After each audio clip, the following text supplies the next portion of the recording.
Je pars en Australie, lundi 28 octobre pour 10 jours. Je fais les vidéos à l'avance. Je fais la musique à l'avance. La musique mon album Coco, Je suis un homme, pour jeudi 24 octobre. La vidéo je raconte le film Scary Movie, pour mercredi 31 octobre. La vidéo 2015, Short les Sims 2, pour mardi 29 octobre. La vidéo Short faire crack dans les Sims 2, pour dimanche 3 novembre. La vidéo 2015, Short, GTA 5, pour mercredi 6 novembre. La vidéo 2018, Short, GTA 5, #27, pour samedi 9 novembre. J'ai fait la vidéo Je crée la maison de trophées YouTube dans les Sims 4, pour 400 abonnés. Trop bien. Vous regardez ma vidéo, moi en Australie, merci beaucoup pour ma vidéo 400 abonnés, peut-être ma vidéo 400 abonnés, vendredi 8 novembre, à 3000 vues. Bon vidéo à tous.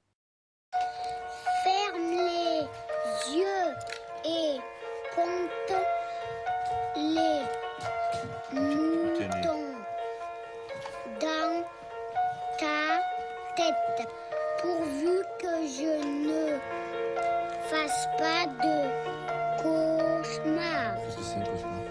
Un vilain rêve.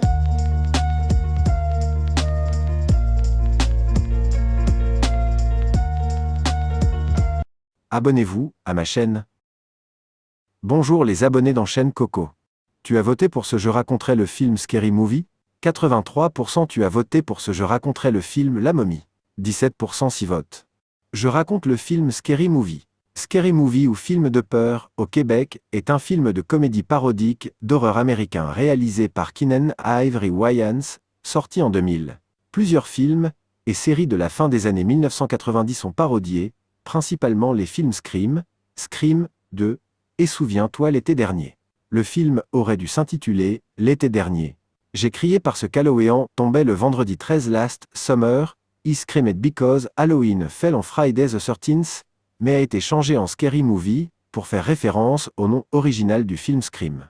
Scary Movie est le premier film d'une série de 5 films, Scary Movie 2 en 2001, Scary Movie 3 en 2003, Scary Movie 4 en 2006 et Scary Movie 5 en 2013. Malgré les critiques généralement mitigées des médias, le film a été un succès au box-office. Le film a rapporté 278 millions de dollars, dans le monde entier pour un budget de 19 millions de dollars. Il est considéré comme un film culte. Synopsis. Présentation générale. Un soir, une jeune fille reçoit un appel anonyme d'un psychopathe. Traquée dans sa maison, puis dans son jardin, elle finit par être tuée. Sa mort plonge ses camarades de lycée en plein cauchemar, d'autant qu'ils doivent désormais faire face à un tueur en série, caché parmi eux. 6 détaillé. Alors qu'elle allait regarder un film d'horreur, une jeune fille de 18 ans, Drew Baker, Carmen Electra reçoit un appel d'un inconnu qui devient vite menaçant. Elle comprend vite que ce dernier est dans son jardin, en train de l'observer. Le tueur entre chez l'adolescente et la poursuit dans son jardin. Il la poignarde à la poitrine, lui enlevant un implant mammaire. Elle est renversée par la voiture de son père, qui ne l'a pas vue sur la route, car sa femme était en train de le sucer abondamment. Le tueur l'achève. En parallèle, Cindy Campbell, Anna Faris est chez elle sur son ordinateur quand son copain, Bobby Prince John Abrahams, entre chez elle par la fenêtre. Le père de Cindy, Al Campbell Rick Ducommun vient voir dans la chambre de sa fille, car il a entendu du bruit. Cindy le rassure. Son père lui explique qu'il n'est pas là durant quelques jours à cause de ses trafics de drogue. Bobby, qui s'était caché en dessous du lit, apparaît et commence à embrasser Cindy. Alors qu'il allait lui toucher le vagin, il s'électrise les doigts à cause de la cage électrique que le père de Cindy a placée autour du bassin de cette dernière. Bobby s'en va alors. Le lendemain, des journalistes sont devant le lycée où étudie Cindy. Elle est rejointe par ses amies Buffy Gilmore, Shannon Elizabeth, une adolescente riche, sexy et superficielle, et Brenda Mix Regina Hall, jeune femme, au caractère très poussé. Les 3 amis se demandent pourquoi il y a autant de journalistes. Le frère de Brenda, Shorty Marlon Wayans, est interviewé par la journaliste Gail Alstorm Cheriotry sur la relation qu'avait Shorty avec Drew. Il révèle qu'il l'a droguée pour pouvoir lui faire des pratiques sexuelles. Les 3 jeunes filles retrouvent Greg Philip Lachlan Monroe, le petit ami de Buffy, et Ray Wilkins, Sean Wayans, le petit ami de Brenda.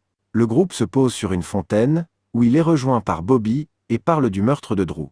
Cindy émet une coïncidence entre la mort de Drew et cet épisode où, un an plus tôt, le groupe d'amis avait renversé et jeté à la mer un homme qui était encore vivant. Gale, ne trouvant aucun sujet, rencontre l'agent spécial Buffy Gilmore, Dave Sheridan, qui est le grand frère de Buffy. Ce dernier semble être handicapé mental. Pour avoir des informations sur l'affaire, la journaliste va pratiquer une fellation à Buffy. Chacun à leur tour, les élèves sont interrogés dans le bureau du principal Skigman David L. Lander par le shérif Russell, Kurt Fuller. Pendant ce temps, Ray et Greg sont à la douche.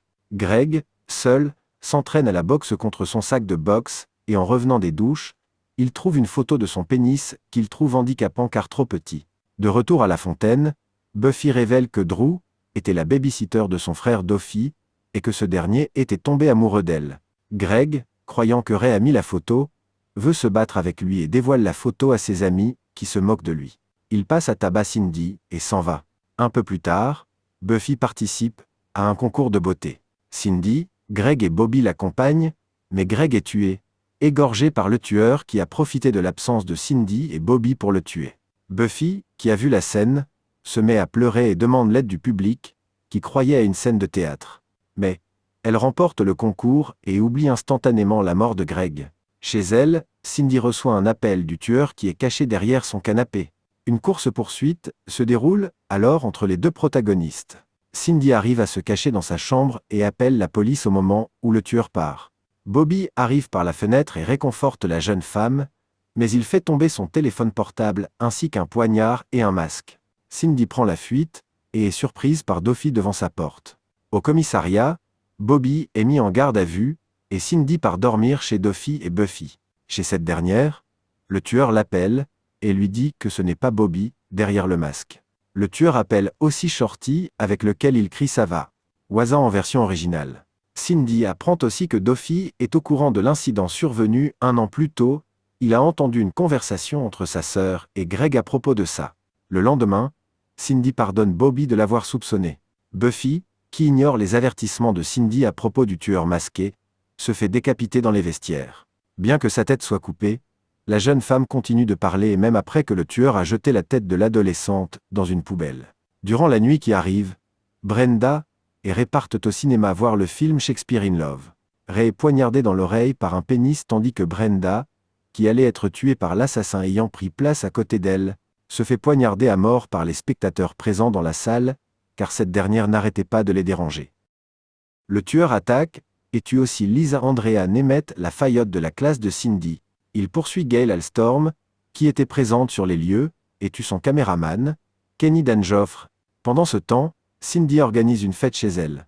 Au cours de la fête, Bobby et Cindy ont des rapports sexuels. Cindy n'est donc plus vierge. Soudainement, le tueur, qui venait de tuer l'une des invitées dans le garage, apparaît et donne un coup de poignard à Bobby, avant de disparaître rapidement. Cindy prend un pistolet, qui était sur un meuble près de l'entrée. Bobby, blessé, apparaît alors. Shorty, qui vient du sous-sol, et qui a fait ami-ami avec l'assassin, les informe que tous les invités ont fui la maison.